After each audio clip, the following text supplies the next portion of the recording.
నిజాలు ఎక్కువ రోజులు దాగి ఉండవు అంటూ విడాకుల సమయంలో సమంత పెట్టిన ఒక్కో పోస్ట్ని నిజం చేస్తూ ఈరోజు సమంతతో కాపురం ఉన్న ఇంట్లోనే శోభితతో ఘనంగా నిశ్చితార్థం జరుపుకుంటూ అందరికీ షాక్ ఇస్తూ వచ్చేసిన నాగచైతన్య. అయితే సమంత నాగచైతన్య మధ్యన తప్పెవరిది అంటే ప్రతి ఒక్కరు సమంతని ట్రోల్ చేస్తూ వచ్చేవారు. ఆఖరికి సమంత డిజైనర్ జుల్కర్తో సైతం అఫైర్స్ పెడుతూ కనిపించేవారు. ఇక జుల్కర్ సైతం ఏమాత్రం సహించలేక సోషల్ మీడియాలో పలు పోస్టులతో అందరికీ షాక్ ఇచ్చాడు. ఇక నీ వాడైపోయాడు, కంగ్రాచులేషన్స్, ఎక్కువ రోజులు నిజాలు దాగి ఉండవు, అబద్ధాలతో అలానే ఎన్నో రహస్యాలతో అయితే ఏ రిలేషన్షిప్ కొనసాగదు ఎక్కువ కాలం అంటూ ఎన్నో పోస్టులను పెడుతూ అందరికీ షాక్కి గురి చేశారు.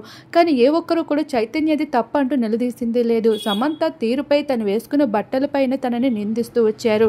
ఆఖరికి సమంతాని జుల్కర్ని గే అయిన జుల్కర్తో అఫైర్స్ పెడుతూ వచ్చినప్పటికీ నాగచైతన్య మాత్రం తన కోసం అలాంటి మాటలు మాట్లాడకండి, మా పర్సనల్ విషయాల్లో మీరు ఇన్వాల్వ్ అవ్వకండి అంటూ ఏ రోజు కూడా అభిమానుల్ని నిలదీసిందే లేదు.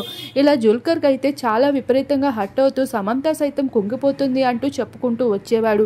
కానీ ఏ ఒక్కరు కూడా సమంత వైపును సపోర్ట్ని అందించిందే లేదు.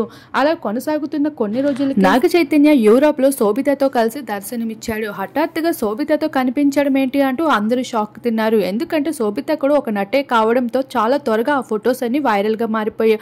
ఆ తర్వాత పలు రెస్టారెంట్స్ అంటూ, రిసార్ట్స్ అంటూ, టెంపుల్స్ అంటూ ఎప్పటికప్పుడు దర్శనం ఇస్తూనే వచ్చేవారు ఈ జంట.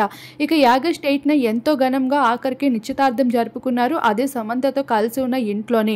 ఇక నాగచైతన్య ఈ విషయాన్ని స్వయాన నాగార్జునయే అఫీషియల్గా అనౌన్స్ చేస్తూ రావడంతో సామ్ ఫ్యాన్స్ ఎంతగానో డిసప్పాయింట్గా ఫీల్ అవుతున్నారు. అయితే సమంత పెళ్లి తర్వాత ఆ 3 years తర్వాత ఏ రోజు కూడా తను అంత ఆనందంగా నవ్వుతూ కనిపించిందే లేదని విడాకుల తర్వాత. కానీ చైతన్య మాత్రం ఇలా శోభితని నిశ్చితార్థం చేసుకోవడంపై నెటిజన్స్ అయితే చాలా డిసప్పాయింట్గా ఫీల్ అవుతున్నారు. ప్రస్తుతం ఎంగేజ్మెంట్కి సంబంధించిన కొన్ని ఫొటోస్ అయితే వైరల్గా మారుతూ ఉన్నాయి.